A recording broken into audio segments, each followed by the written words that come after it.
Hello बच्चों, फिर से स्वागत है आपका विवांश मैथ के यूट्यूब चैनल में। आज हम पढ़ेंगे किसी भी इन्वर्स डेरिवेटिव की प्रूविंग कैसे होती है, जो फार्मूला उसका होता है वो कैसे आता है। ठीक है, क्योंकि इससे पहले वाली वीडियो में हमने देखी थी कि किसी भी इन्वर्स डेरिवेटिव पे अगर कोई फार्मूला, कोई जो इक्वेशन है वो रिलेटेड है तो उसको कैसे सॉल्व करते हैं, उसके लिए एक पर्टिकुलर फार्मूला था। आज हम उसी फार्मूले को प्रूव करने के लिए आए हैं। ठीक है, जो कोई भी बच्चा इस पर नया है, इस वीडियो को पहली बार देख रहा है, वो इस चैनल पे और अपलोड की हुई इससे पहले अपलोड की हुई वीडियो को पहले देखे, तब जाके उसको ये समझ में आएगा। ठीक है, तो एक प्रूविंग इन्वर्स डेरिवेटिव का एक था कि sine inverse x differentiation of sine inverse x is equal to होता है 1/√1 माइनस एक्स स्क्वायर। ठीक है, तो हम इससे प्रूव करते हैं कि ऐसा क्यों होता है, कैसे होता है। ठीक है, तो सबसे पहले हम करेंगे कि LHS लेते हैं। तो LHS क्या है अपने पास, y is equal to sine inverse x LHS। और अगर हम इधर इसको ट्रांसफर करेंगे तो sine inverse y is equal to x, क्यों? क्योंकि इधर इन्वर्स है, यानी कि साइन इधर निगेटिव पोर्शन में है, उधर जाएगा तो पॉजिटिव हो जाएगा। ठीक है, इसलिए हमने क्या माना कि sine y is equal to x. तो इसको हम इक्वेशन 1 मान लेते हैं, क्योंकि अभी इस आगे काम आएगा इसका। ठीक है, अब यहाँ से हम एक चीज़ ये देखते हैं कि अगर हम इसका डिफरेंशिएशन करेंगे तो डिफरेंशिएशन इसका ऐसे ही तो होगा ना कि cos y into differentiation of dy upon dx, और x का डिफरेंशिएशन होता है 1। यहाँ पे हम लिख देते हैं differentiation with respect to x। ठीक है, तो साइन y का डिफरेंशिएशन cos y होता है। मैंने पहले भी इससे पहले वाले वीडियो में भी बताया है कि अगर यही x होता तो 1 हो जाता, लेकिन x नहीं है, y है, तो dy अपॉन dx हुआ। क्यों? क्योंकि हम डिफरेंशिएशन x के रिस्पेक्ट में कर रहे हैं। ठीक है, तो क्या हुआ, cos y into dy upon dx is equal to 1। अब यहाँ से अगर हम dy अपॉन dx की वैल्यू रखें तो क्या आएगा, 1 अपॉन cos y आएगा। ठीक है, इसको यहाँ पे होल्ड करो, इसको आप इक्वेशन 2 मानिए। ठीक, अब इसके बाद हम ये देखते हैं कि फ्रॉम इक्वेशन 1, अब देखो यहाँ पे जो वैल्यू आई है वो वैल्यू cos y के टर्म में आई है। ठीक है, जबकि हमें प्रूव करना है x के टर्म में वैल्यू को, मतलब हमें cos y की ऐसी वैल्यू चाहिए जिसकी जो वैल्यू x के फॉर्म में आए। तो यहाँ से हम देख रहे हैं कि अगर हम साइन y को कंपेयर करें तो साइन y की वैल्यू x के फॉर्म में आ रही है। तो हमें ये पता है कि from equation 1 sine of y is equal to x. ठीक है, अगर हम यहाँ पे पाइथागोरस थ्योरम का यूज करें, क्यों? क्योंकि साइन y बराबर x है, तो cos y बराबर जो भी वैल्यू लाने के लिए हमारे पास 2-3 फार्मूले होते हैं, तो या फिर cos square x plus sine square x बराबर 1 वाला फार्मूला लगाओ, लेकिन यहाँ पे स्क्वायर वाला कुछ है नहीं, इसलिए हम पाइथागोरस थ्योरम वाला यूज़ करते हैं। तो यहाँ से अगर हम इसके अपॉन 1 माने तो अगर आप इसे कंपेयर करो तो ये आपका लेंथ है और ये आपकी हाइपोटेनस है। और अगर हम cos y की वैल्यू निकालेंगे तो cos y की वैल्यू होती है बेस अपॉन हाइपोटेनस। ठीक है, तो बेस तो अपने पास है नहीं, तो पाइथागोरस थ्योरम का हम यहाँ पे यूज़ करते हैं इस जगह। तो पाइथागोरस थ्योरम क्या कहता है, लिख देता हूँ मैं बार बार कह रहा हूँ कि जो भी बच्चा नया है उस पर जाके पहले पढ़ी हुई वीडियो को पहले देखे, तब जाके उसको समझ में आएगा। ठीक है, तो पाइथागोरस थ्योरम क्या कहता है, पाइथागोरस थ्योरम कहता है h square is equal to L square plus B square. अगर थ्योरी पे जाओ तो कहता है किसी भी राइट एंगल ट्राइंगल के जो सबसे बड़ी वाली लेंथ होती है इसका स्क्वायर दोनों बची हुई जो दोनों रिमेनिंग जो साइड हैं उनके स्क्वायर के सम के बराबर होता है। ठीक है, तो इसलिए यहाँ पे h की वैल्यू क्या है, यहाँ से अगर आप कंपेयर करो तो h की वैल्यू है 1, l की वैल्यू है एक्स स्क्वायर, सॉरी ये भी एल स्क्वायर था ना, l की वैल्यू x है तो एक्स स्क्वायर हो गया प्लस b। तो अगर यहाँ से हम b बराबर मानेंगे, b स्क्वायर बराबर तो 1 माइनस एक्स स्क्वायर, और b बराबर आया √1 माइनस एक्स स्क्वायर। ठीक है, तो यहाँ से अगर b बराबर √1 माइनस एक्स स्क्वायर मिल गया अपने पास, ठीक है, √1 माइनस एक्स स्क्वायर मिल गया, तो cos y की जो वैल्यू आएगी वो क्या आएगी, बेस अपॉन हाइपोटेनस। तो बेस क्या है, 1 upon √1 minus x square, hypotenuse 1 है। अब यहाँ से हमें cos y की वैल्यू मिल गई, तो अगर हम इस cos y की वैल्यू इक्वेशन 2 में उठा के रख दे तो हमें dy अपॉन dx मिल जाएगा। तो यहाँ से हम देखते हैं इस जगह से, इस जगह पे आप देखो, यहाँ पे हमने लिखा, देखो यहाँ तक आपको समझ में आया होगा। ठीक, यहाँ पे cos y is equal to √1 minus x square upon 1 आया। अगर हम इसी वैल्यू को यहीं पे से साथ रखें, put the value of cos y in equation number 2, तो इक्वेशन 2 में अगर हम इसे रखेंगे तो क्या आएगा, dy upon dx is equal to cos y की वैल्यू क्या है, √1 माइनस एक्स स्क्वायर अपॉन 1, तो 1 का कोई वैल्यू नहीं, तो √1 माइनस एक्स स्क्वायर। ये हो गया आपका प्रूव्ड। ठीक है, तो आपको समझ में आया कि differentiation of sine inverse x जो होता है उसकी जो वैल्यू होती है 1 अपॉन √1 माइनस एक्स स्क्वायर कैसे होती है। ठीक है, तो आपने इसको प्रूव करना सीखा। ठीक, अब इसी के बाद अपना दूसरा जो फार्मूला है वो होता है differentiation of D upon dx of cos inverse x. तो cos इनवर्स एक्स का जो डिफरेंशिएशन होता है 1 अपॉन √1 माइनस एक्स स्क्वायर होता है, sorry -1 upon √1 minus x square होता है। तो इसे प्रूव कैसे करेंगे, इसे भी सेम तरीके से प्रूव करेंगे। Let y is equal to cos inverse x, यहाँ से ले लिया हमने इस जगह से, ठीक है। अब इसके बाद अगर हमने देखा तो हमने देखा cos y is equal to x, फिर मान लो इसको क्वेश्चन 1 सेम ऐसे प्रोसेस जैसे इससे पहले वाला हो ऐसे ये होगा, cos y is equal to x हो गया, ठीक है। तो यहाँ से अगर हम देखेंगे इसका डिफरेंशिएशन करेंगे तो क्या आएगा, कॉस वाई का डिफरेंशिएशन होता है माइनस साइन वाई, लिख देता हूँ differentiation with respect to x, cos y का डिफरेंशिएशन होता है माइनस साइन वाई, और into d y upon d x, आप चाहे इसे वाई डैश भी कह सकते हैं, मैंने पहले बताया, इससे पहले वाली वीडियो में मैंने बताया है कि वाई डैश को आप d y upon d x कह सकते हो, क्या कह सकते हो, वैल्यू सेम होती है। इधर 1 आया, अगर हम d y upon d x निकालेंगे इस जगह से तो क्या आएगा, -1 अपॉन साइन वाई, क्योंकि ये जो माइनस साइन वाई का था ऊपर चला गया, ठीक है। इसको यहाँ होल्ड कर दो, इसको क्वेश्चन नंबर 2 मान लो। अब हमें साइन वाई की वैल्यू किस फॉर्म में चाहिए, एक्स के फॉर्म में चाहिए, ठीक है। हमें यहाँ से पता है कि कॉस वाई की वैल्यू अगर हम कंपेयर करें तो फॉर्म इक्वेशन 1 जो कॉस वाई है वो है एक्स अपॉन 1, इस तरीके से मान लो, तो इसका मतलब ये हुआ बेस, ये हुआ हाइपोटेनस, ठीक है। अगर हम लेंथ निकालेंगे यहाँ से इसका, तो लेंथ भी तो इस बार भी वही होगा सेम, क्यों, क्योंकि H square is equal to L square plus B square, तो एल स्क्वायर क्या होगा, H square minus B square, तो एच स्क्वायर की वैल्यू है 1 और माइनस बी स्क्वायर की वैल्यू क्या है एक्स, तो एक्स का स्क्वायर, तो एल बराबर क्या है √1 माइनस एक्स स्क्वायर, ठीक है। ये पाइथागोरस थ्योरम का यूज़ करके, इसको इसलिए ज़्यादा एक्सप्लेन नहीं किया क्योंकि इससे पहले वाले इधर वाले टर्म पे हमने इसको एक्सप्लेन किया है पहले से ही, ठीक है। तो अब साइन वाई की वैल्यू क्या होती है, साइन वाई की वैल्यू क्या होगी, साइन वाई की वैल्यू अगर इस अकॉर्डिंग देखेंगे तो साइन वाई की वैल्यू होती है L upon H, length upon hypotenuse, तो लेंथ क्या है भैया, लेंथ है आपकी √1 माइनस एक्स स्क्वायर, हाइपोटेनस है 1, तो यहाँ से देखो put the value of sine y in equation 2, इतनी लैंग्वेज लिखने का तरीका मतलब सिर्फ यही है कि आपको समझ में आए, बार बार मैं इसलिए इसको दोहरा रहा हूँ, ठीक है।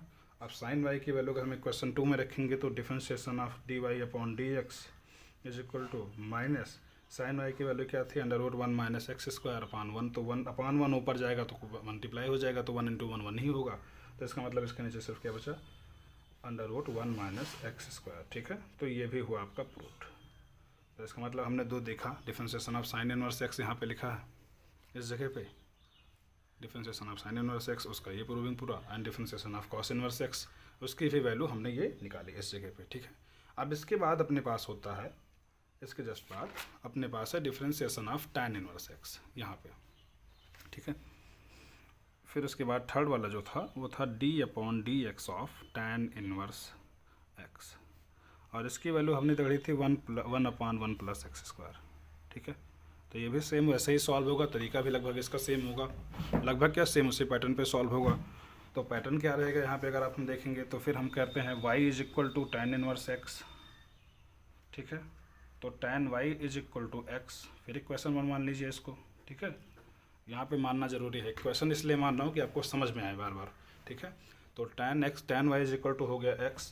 अब यहाँ से हम देखते हैं अगर हम करें differentiation with respect to x, हमें वही करना है जो से हम पहले करते हुए हमने वही करना है, ठीक है। तो टैन y का होता है, टैन x का डिफरेंशिएशन होता है सेक स्क्वायर x, तो यहाँ पे टैन y का डिफरेंशिएशन होगा sec square y into d y upon d x, और इधर हो गया 1, ठीक है। तो d y upon d x is equal to 1 upon sec square x हो गया, ठीक है। अब ये वैल्यू थोड़ी कॉम्प्लेक्स लग रही है, sec square 1 upon sec square x, क्योंकि देखो जब पाइथागोरस थ्योरम का यूज़ करेंगे तब भी सेक जो होगा अपान में आएगा, और सेक पहले से ही अपान में है यहाँ पे, तो इसका मतलब 2 बार मल्टीप्लाई करना होगा। तो इससे अच्छा ये है कि हमने एक और भी चीज़ पढ़ी है कि 1 upon sec is equal to cos x होता है, 1 upon sec is equal to cos x होता है। तो यहाँ पे d y upon d x is equal to 1 upon sec cos x होता था, तो 1 upon sec square cos square x होगा, ठीक है।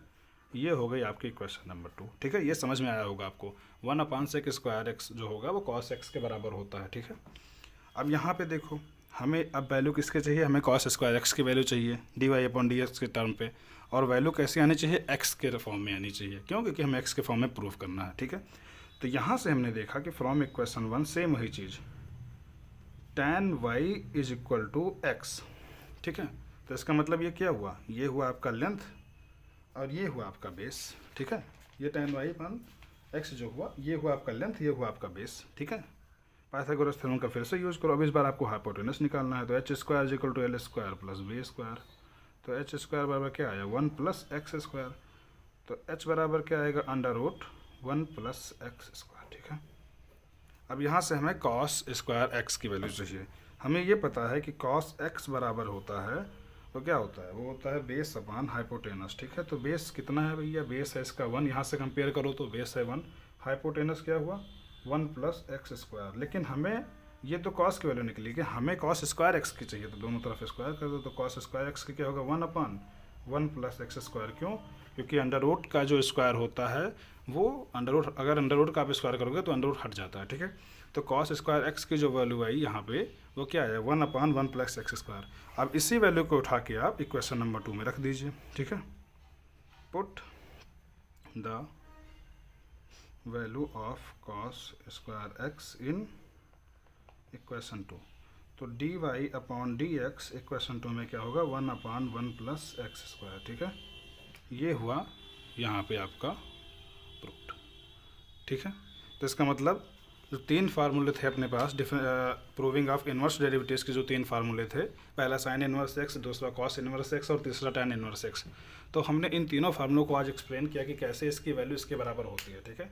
इससे पहले वाली वीडियो में हमने ये देखा था कि अगर कोई भी इन्वर्स डेरिवेटिव के फॉर्म में कोई डिफरेंशिएशन करना है तो आप उसे डायरेक्टली कैसे कर सकते हैं, उसका एक पर्टिकुलर फार्मूला होता है, यही फार्मूला है। साइन इन्वर्स एक्स बराबर होता है under root 1 upon under root 1 minus x square, cos inverse x बराबर होता है -1 upon under root 1 minus x square, ऐसे टैन इन्वर्स एक्स बराबर होता है 1 अपॉन 1 प्लस एक्स स्क्वायर। तो इसको आज हमने एक्सप्लेन किया, ठीक है। जो भी बच्चा, मैं बार बार कह रहा हूँ कि जो भी बच्चा इस वीडियो को तो पहली बार देख रहा है, ठीक है, वो इससे पहले इस यूट्यूब चैनल पे जितने भी वीडियो पढ़ी है उसको देखिए, आपके लिए बहुत फ़ायदेमंद है। क्योंकि बिना उसको पढ़े हुए, बिना बेसिक कॉन्सेप्ट को क्लियर किए हुए आप इस इक्वेशन को समझ नहीं पाएंगे। जो भी इस वीडियो में एक्सप्लेन किया गया आपको समझ में कुछ नहीं आएगा, ठीक है। तो कोई भी बच्चा अगर बेसिक से डिफरेंशिएशन को पढ़ना चाहता है तो इस चैनल पे अपलोड हुई जितने भी वीडियो है उसको देखे और आगे आप शेयर करिए, लाइक करिए और सब्सक्राइब कीजिए, ठीक है। आगे इस पे डिफरेंशिएशन के सारे टॉपिक कवर किए जाएंगे, ओके, ठीक है। तो आपके ये सारे sine inverse x, cos inverse x और टैन इनवर्स एक्स के फार्मूले होंगे, ठीक है। अब इसी पे हम 1-2 क्वेश्चन भी यूज़ कर लेते हैं कि क्वेश्चन कैसे लगाते हैं। अब इसी पे हम 1-2 क्वेश्चन भी यूज़ कर लेते हैं। तो आपका क्वेश्चन है find the differentiation of x into tan inverse x, ठीक है। इससे पहले हमने इसको देखा भी है, लेकिन इससे मिलता जुलता देखा, इसको नहीं देखा, इससे मिलता जुलता देखा। तो यहाँ से x into tan inverse x, तो सबसे पहले y is equal to x into tan inverse x। अब इनवर्स की बात तो बाद में है, लेकिन पहले हम ये देखेंगे कि ये 2 फंक्शन लिखा है और f1 इंटू f2 के टर्म पे लिखा है। हमने फार्मूला पढ़ा है कि f1 इंटू f2 का अगर डिफरेंशिएशन होता है तो उसका फार्मूला होता है f1x, ठीक। तो इसका फार्मूला होता है f1x into differentiation of f2x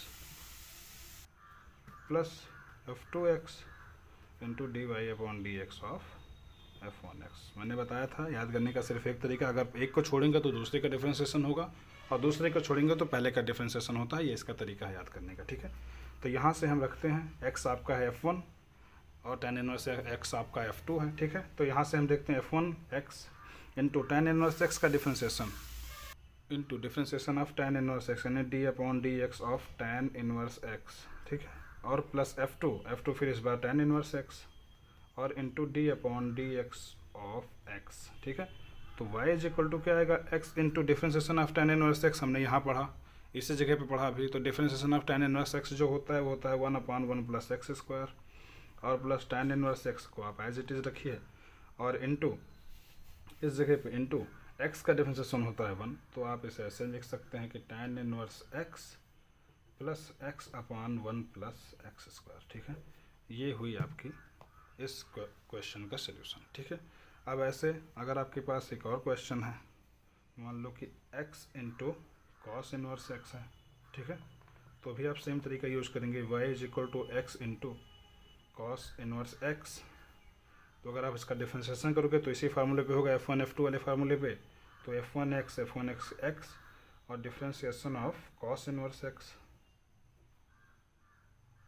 और प्लस f2x यानी cos inverse x into d upon d x of f1x यानी x, ठीक है। तो y is equal to x और differentiation of cos inverse x जो होता है -1 upon under root 1 minus x square और प्लस कॉस इनवर्स x और डिफरेंशिएशन ऑफ x जो होता है 1 तो आप इसे ऐसे लिख सकते हो, ये dy अपॉन डी एक्स में लिखना पड़ेगा। तो dy upon d x is equal to cos inverse x plus minus, क्योंकि ये माइनस हो जाएगा, minus x upon under root 1 minus x square. ठीक है, तो इसी तरीके से भी सारे टॉपिक डिफरेंशिएशन के जितने भी टॉपिक है इस पर कवर किए जाएंगे। अभी आज हम लोगों ने इन्वर्स डेरिवेटिव्स के प्रूविंग को पढ़ा। इससे पहले हमने इसको सॉल्व करना भी सीखा था। मैंने उसी वीडियो में कहा था कि इसको हम प्रूव करेंगे आगे वाली वीडियो में, लॉन्ग वीडियो में। ठीक है, तो हमने आज इसको प्रूव किया, इससे रिलेटेड 2-3 क्वेश्चंस भी लगाए। ठीक है, अब आप जो भी इस चैनल पे नया बच्चा है वो पहले सारी वीडियोस को देखे। मैं उसको ही सजेशन दूंगा कि सारी वीडियोस को देखे, उसके बाद इस वीडियो पे आप ठीक है फोकस कीजिए, तभी आपको समझ में आएगा। ठीक है, ओके, तो फिर like share and subscribe this channel, okay, ताकि आपको इससे सारी वीडियोस आपको मिलती रहे। डिफरेंशिएशन के सारे टॉपिक इस पर कवर किए जाएंगे, एनसीईआरटी के सारे एक्सरसाइज कवर किए जाएंगे। ओके, ठीक, all the best, all the very best.